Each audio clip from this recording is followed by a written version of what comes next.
General gas equation और general gas constant पढ़ने के बाद हमारे पास अब चंद चीजें हैं, जैसे कि उसमें एक एवोगैड्रोस लॉ हमने पढ़ना है और उसके बाद हमने Dalton's law of partial pressure पढ़ना है।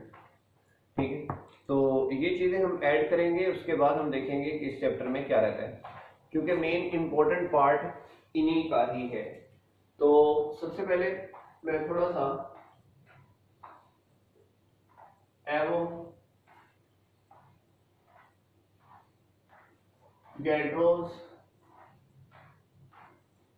लॉ के बारे में कुछ जानकारी में इजाफा करना चाहूंगा कि एवोगैड्रोस लॉ क्या है। एवोगैड्रोस लॉ के मुताबिक कौन कौन सी चीजें हमें याद रखनी है, जिनको मोलर वॉल्यूम का concept chapter number 1 first year chemistry में याद हो, उनके लिए ये कोई इश्यू वाली बात नहीं है। मोलर वॉल्यूम का ही दूसरा नाम एवोगैड्रो लॉ माना जाएगा। कैसे, देखिए, उस कॉन्सेप्ट को ही हमने लेकर आगे चलना है। तो सुनिए, पहले हम लोग उसकी स्टेटमेंट पढ़ेंगे। उस स्टेटमेंट के मुताबिक equal volume of all the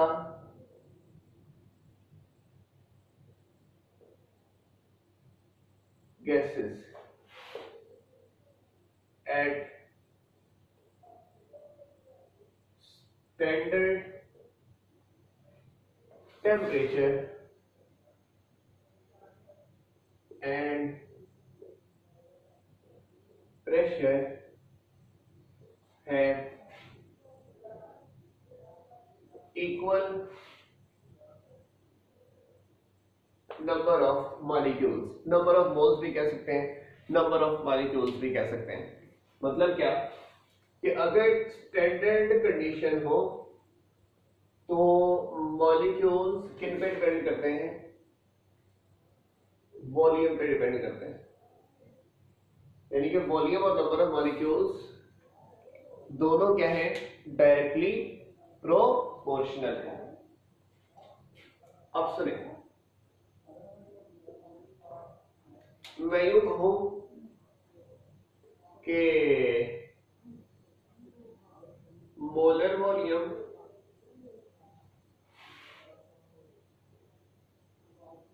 depend upon, molar volume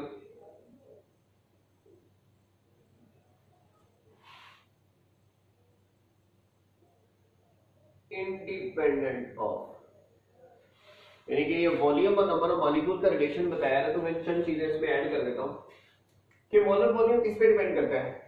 number of moles पे, नंबर ऑफ मॉलिक्यूल्स पे, टेम्परेचर पे और प्रेशर पे। Pressure inverse with volume, temperature direct with volume, number of particle direct with volume, number of mole direct with volume, ये सारे volume को effect करते हैं। फिर किस पे डिपेंड नहीं करता? मैस पे, साइज पे और shape of molecules, shape of gas molecules, इन पे ये डिपेंड नहीं करता। रीजन आपको पहले भी पता है, मैं एंड पे दोबारा क्वेश्चन की फॉर्म में भी सॉल्व करवाऊंगा कि इसकी क्या रीजन है। ठीक है, कि वो जो 300 टाइम्स मोर एम्प्टी स्पेसेस होती थी, वो चक्कर आपको मैंने पहले भी आपको समझाया हुआ है। खैर, अब सुनिएगा, हम कहते हैं let we have 1 mole of an ideal gas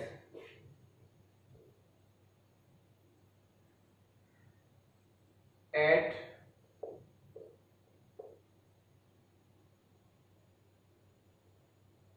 standard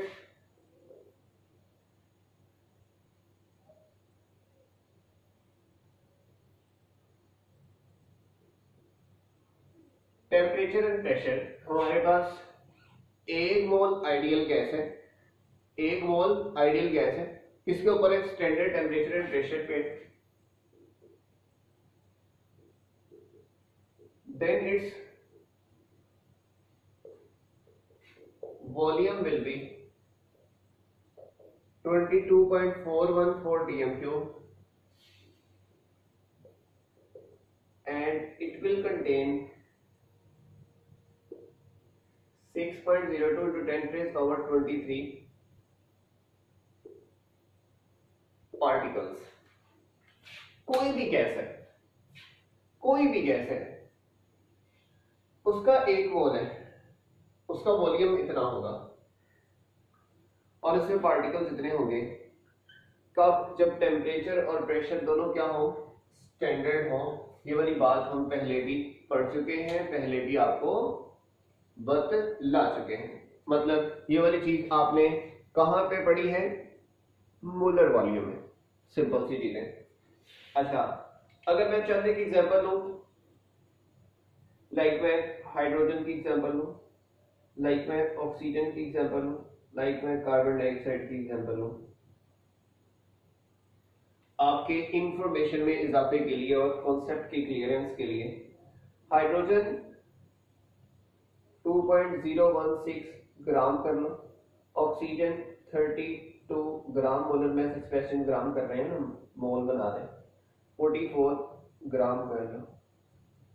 आपको पता है 2.016 ग्राम का मतलब होता है 1 मोल। इधर एक्सप्रेस्ड इन ग्राम क्या होगा? 1 मोल। एक्सप्रेस्ड इन ग्राम क्या होगा? 1 मोल। इसके बाद आपको ये भी पता है 1 मोल में 6.02 into 10 raised power 23 मॉलिक्यूल्स होते हैं। इधर भी आपको पता है 6.02 into 10 raised power 23 मॉलिक्यूल्स होते हैं। 6 क्योंकि गैसियस फॉर्म, इंडिपेंडेंट फॉर्म है तो मॉलिक्यूल्स ही होंगे, एटम्स नहीं होंगे। और आखिर पे आपको पता है इसका मतलब है इसके अंदर वॉल्यूम होगा 22.414 dm cube, 22.414 dm cube, 22.414 dm cube. लेकिन एक शर्त जो जरूरी है वो लिखना है एट एसटीपी। एसटीपी नहीं लिखेंगे तो ये लॉ एप्लीकेबल ही नहीं होगा। एवोगैड्रोस लॉ सिर्फ और सिर्फ वैलिड और एप्लीकेबल कब है? जब स्टैंडर्ड टेम्परेचर और प्रेशर हो। सही हो गया। तो इसलिए यहाँ पे ये वाली चीजें हमने पहले भी थोड़ी सी आपको निशानदेही चैप्टर नंबर 1 में कर दी हुई है, ठीक है। तो उसी सहारे से हम लोग चीजें आगे फर्दर सीखने जा रहे हैं। अब ये तो था मोलर वॉल्यूम का कॉन्सेप्ट। क्या मोलर वॉल्यूम के अलावा इसके ऊपर कोई कॉन्सेप्ट नहीं लगता? बिल्कुल लगता है। कैसे लगता है वो सीखना है। देखिएगा, let we have 1 dm cube of different gases like hydrogen, oxygen,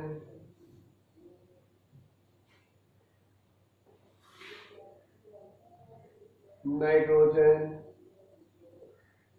carbon dioxide and sulfur dioxide at STP,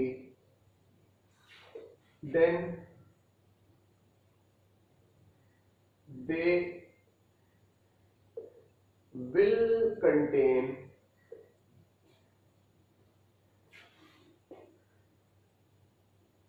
वो उनमें मतलब कि अगर वॉल्यूम हम सेम कर रहे हैं तो नंबर ऑफ पार्टिकल भी कितने हो गए? सेम हो गए। दे विल कंटेन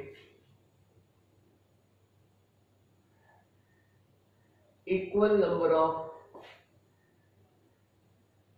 molecules,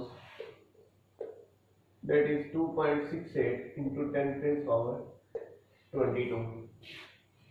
अब बात जरा समझने वाली है कि हम लोग एक तो उनका वॉल्यूम भी डिफरेंट ले रहे हैं 1 DM क्यूब ले रहे हैं और आपको पता है उनके मैसेज वगैरह भी डिफरेंट है, तो मैसेज भी डिफरेंट है और वॉल्यूम जो है वो सेम निकल रहा है। अब मतलब वॉल्यूम सेम लिया है तो नंबर ऑफ पार्टिकल सेम निकल रहे हैं। देखो ये 1 DM क्यूब है, ओके, इनमें वॉल्यूम अपना पार्टिकल्स कितने निकले, इतने निकले। अब देखो ये वाली गैस और है, ये वाली और है, ये वाली और है, ये वाली और है और ये वाली और है, सबकी डिफरेंट डिफरेंट मैसेज होंगे। अब मैं जरा चेक करने के लिए कहता हूं कि चलो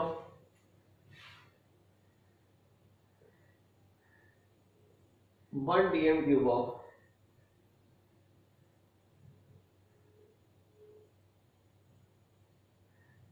गैस है पार्टिकल्स, जरा चेक तो कराओ कि ये निकाले कैसे हैं। मोलर वॉल्यूम का कॉन्सेप्ट चैप्टर नंबर 1, जो चीज पता है वो लेफ्ट साइड पे, जो चीज निकालनी है वो राइट साइड पे। तो नंबर ऑफ मॉलिक्यूल्स निकालने हैं वो राइट साइड पे और वॉल्यूम। अब मैंने गैस लिखा है, मैंने नाइट्रोजन नहीं लिखा, मैंने हाइड्रोजन नहीं लिखा, मैंने कोई नहीं लिखा, ताकि आपको पता चले कि यहाँ पर कोई शर्तो शरायत नहीं है। ओके, अब सुनिएगा, वॉल्यूम अगर हो 22.414 DM क्यूब, तो नंबर ऑफ पार्टिकल होते हैं 6.02 इंटू 10⁻23। ये पहली लाइन तो होती है ना मोलर वॉल्यूम के कॉन्सेप्ट से होती है, जो हमने यहाँ पे लिखी है।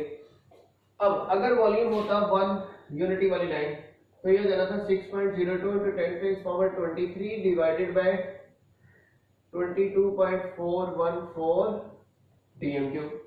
और हमारे पास वॉल्यूम है कितना, 1 DM क्यूब। लास्ट लाइन होती है गिवन डेटा की, वो उधर जाके आ जाती है multiply 6.02 into 10⁻23 over 22.414 DM cube multiply by 1 DM cube. तो जब आपने इसे कैंसिल आउट किया 1 DM क्यूब को इसके साथ या ये डिवाइड किया, तो आंसर आया 2.68 इंटू 10⁻22।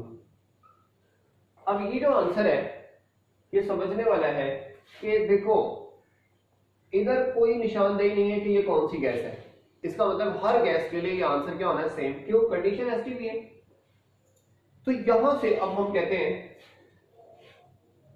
यहां से हम कहते हैं कि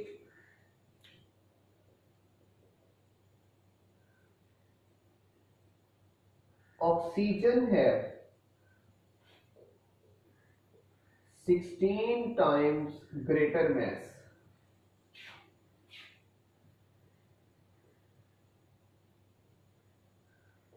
as compared to the hydrogen, but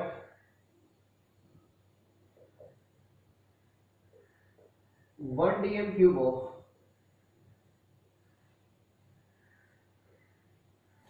both gases have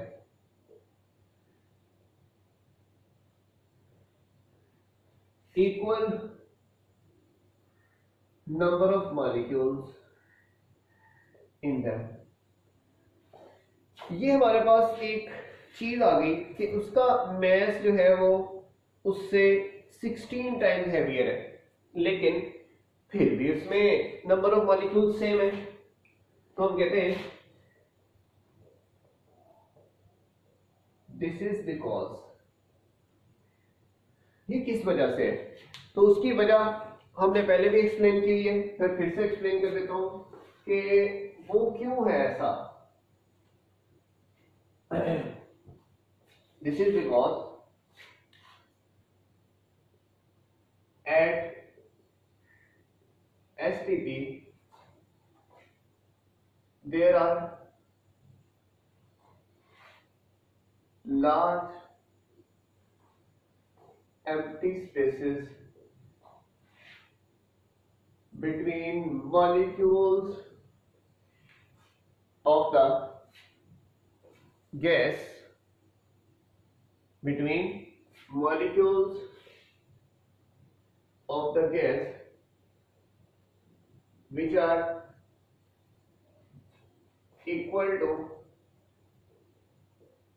300 times greater than the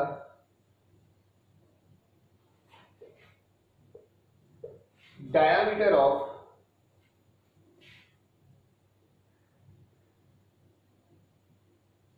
gas molecule, hence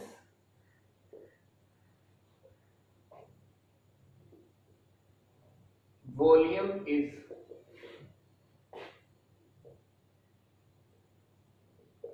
independent of size, mass and shape of gas molecules. ये वाली लाइन जो मैंने अभी कहा था कि मैं एंड पे साबित करूंगा कि ये इस पर डिपेंड क्यों नहीं करती, वो मैंने बता दिया कि इनके दरमियान 300 टाइम्स स्पेसेस होती हैं। इतनी ज्यादा स्पेसेस होने की वजह से हम कहते हैं कि भाई जब इतनी ज्यादा स्पेसेस है तो अगर कोई मॉलिक्यूल छोटे से बड़ा या बड़े से छोटा भी हो रहा है तो उतनी टेंशन लेने की जरूरत नहीं है। क्यों? क्योंकि उसके दरमियान स्पेस ही इतनी है, जगह इतनी है कि वो खुद ब खुद ही क्या हो जाता है, एडजस्ट कर लेता है, खुद ब खुद ही एडजस्ट कर लेता है। तो इसलिए ना साइज मैटर करता है कि छोटा बड़ा साइज हो, कोई बात नहीं, स्पेसेस इतनी ज्यादा है कि साइज को हम लोग कोई वेटेज ही नहीं देते। शेप जैसी मर्जी हो, क्योंकि उसके दरमियान डिस्टेंस इतना हो, ऐसी हो वैसी हो वैसी हो, दरमियान वाले फर्क की वजह से वो उसे कोई हम लोग वेटेज वगैरह नहीं देते, उससे परेशानी लाहक नहीं है। इसलिए हम कहते हैं कि 1 डीएम क्यूब हो या 22.414 डीएम क्यूब हो या 1000 डीएम क्यूब हो, एसटीपी पर हो, उनमें पार्टिकल सेम होंगे। क्यों? वो मोलर अपना एवोगैड्रो लॉ से रिलेटेड है कि अगर वॉल्यूम सेम है तो नंबर ऑफ पार्टिकल्स भी क्या होंगे, सेम होंगे। और वजह मैंने आपको क्लियर कट एक्सप्लेन कर दी है। तो अगर आ जाए कि different gases have different message but have same number of particles, क्यों होता है ये, सेम वॉल्यूम क्यों होता है, तो आपके पास ये आंसर मौजूद है। क्लियर होगी बात? क्योंकि उनके दरमियान लार्ज एम्प्टी स्पेसेस होती है which are equal to 300 times greater than the diameter of gas, that's why. ठीक है जी, इंडिपेंडेंट ऑफ वॉल्यूम वगैरह, अपना इंडिपेंडेंट ऑफ मैस, साइज वगैरह वगैरह। तो ये था मोलर वॉल्यूम। ठीक है, तो अपना एवोगैड्रोस लॉ जो मोलर वॉल्यूम से रिलेटेड था। ठीक हो गया? तो इसमें कोई परेशानी लाहक हो तो आप जरूर कोई ना कोई सवाल पूछ सकते हैं। Thank you very much. ठीक है भाई।